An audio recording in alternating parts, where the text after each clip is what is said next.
ये आइडिया बहुत आसान है। चलिए एक बुलिश मार्केट सिनेरियो पर विचार करते हैं। ध्यान रखें, जो भी हो, हम वैलिड ब्रेक ऑफ स्ट्रक्चर के बाद ही इंड्यूसमेंट्स की तलाश करेंगे। यहाँ आप देख सकते हैं कि कैसे प्राइस पिछले हायर हाई के ऊपर ब्रेक और क्लोज होती है। इस प्रकार एक valid bullish break of structure बनता है। फिर मार्केट ऊपर मूव करता है। हम जो करेंगे वह यह है कि हम एक ट्रेंड लाइन ड्रॉ करेंगे जो मेजर स्विंग के अंदर के सभी माइनर लोस को कनेक्ट करेगा। दूसरे शब्दों में, हम एक ट्रेंड लाइन का यूज करके सभी इंटरनल स्विंग लोस को कनेक्ट करने की कोशिश करेंगे, जैसा कि आप इस फिगर में देख सकते हैं। फिर हम प्राइस के ट्रेंड लाइन को ब्रेक और क्लोज करने का इंतजार करेंगे, जो बदले में रिटेलर्स को ट्रेंड लाइन ब्रेकडाउन के कारण सेल करने के लिए इंड्यूस करेगा। ये सभी रिटेलर्स ट्रैप हो जाएंगे और उनकी ऑर्डर्स को एब्सॉर्ब किया जाएगा।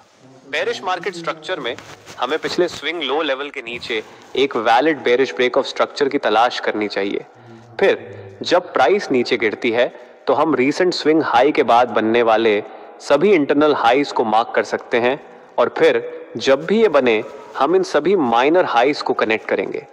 जब प्राइस इस डाउनवर्ड ट्रेंड लाइन के ऊपर ब्रेक और क्लोज करती है तो हम उम्मीद कर सकते हैं कि रिटेल ट्रेडर्स बाय पोजीशंस लेंगे, क्योंकि उन्होंने एक ट्रेंड लाइन ब्रेकआउट को स्पॉट किया है।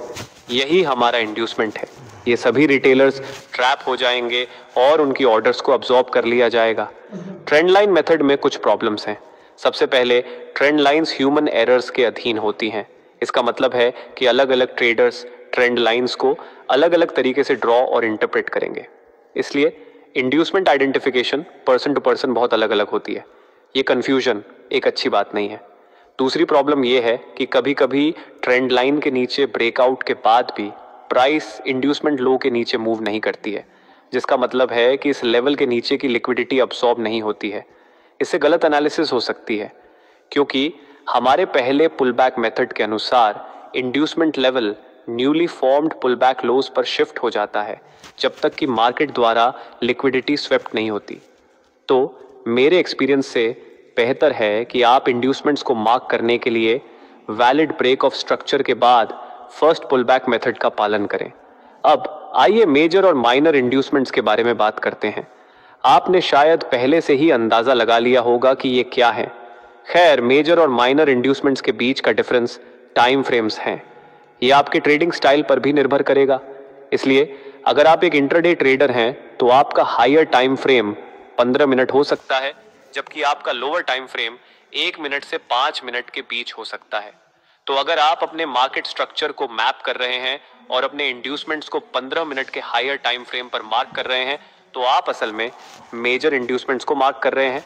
अब अगर आप 5 मिनट के लोअर टाइम फ्रेम पर स्ट्रक्चर को मैप करना और इंड्यूसमेंट्स को मार्क करना शुरू करते हैं और सभी इंटरनल प्राइस स्विंग्स और एसोसिएटेड ब्रेक ऑफ स्ट्रक्चर्स को ध्यान में रखते हैं, तो आप माइनर इंड्यूसमेंट्स को ड्रॉ कर रहे हैं। इसी तरह अगर आप एक स्विंग ट्रेडर हैं तो आपका हायर टाइम फ्रेम 1 दिन या 4 घंटे हो सकता है और आपका लोअर टाइम फ्रेम 1 घंटा हो सकता है। इस सिनारियो में आपका मेजर इंड्यूसमेंट आपके हायर टाइम फ्रेम, मेजर या एक्सटर्नल स्ट्रक्चर पर मार्क होगा, जबकि आपका माइनर इंड्यूसमेंट आपके लोअर टाइम फ्रेम पर मार्क होगा, जो कि 1 घंटा है और मेजर स्विंग स्ट्रक्चर के अंदर सभी इंटरनल प्राइस मूव्स पर विचार करता है। माइनर इंड्यूसमेंट्स को आइडेंटिफाई और मार्क करने का आइडिया भी मेजर इंड्यूसमेंट्स के समान है, लेकिन क्योंकि हम लोअर टाइम फ्रेम्स का यूज कर रहे हैं और माइनर या इंटरनल स्ट्रक्चर को भी ध्यान में रख रहे हैं, हमें बहुत सारे माइनर स्ट्रक्चर ब्रेक्स का सामना करना पड़ेगा। इसका रिजल्ट ये होगा कि बहुत सारे इंड्यूसमेंट्स बनेंगे। ये माइनर इंड्यूसमेंट्स उन ट्रेडर्स के लिए हेल्पफुल हो सकते हैं जो मेजर इंड्यूसमेंट लेवल को लेने के इंतजार में कुछ क्विक प्रॉफिट्स कलेक्ट करना चाहते हैं।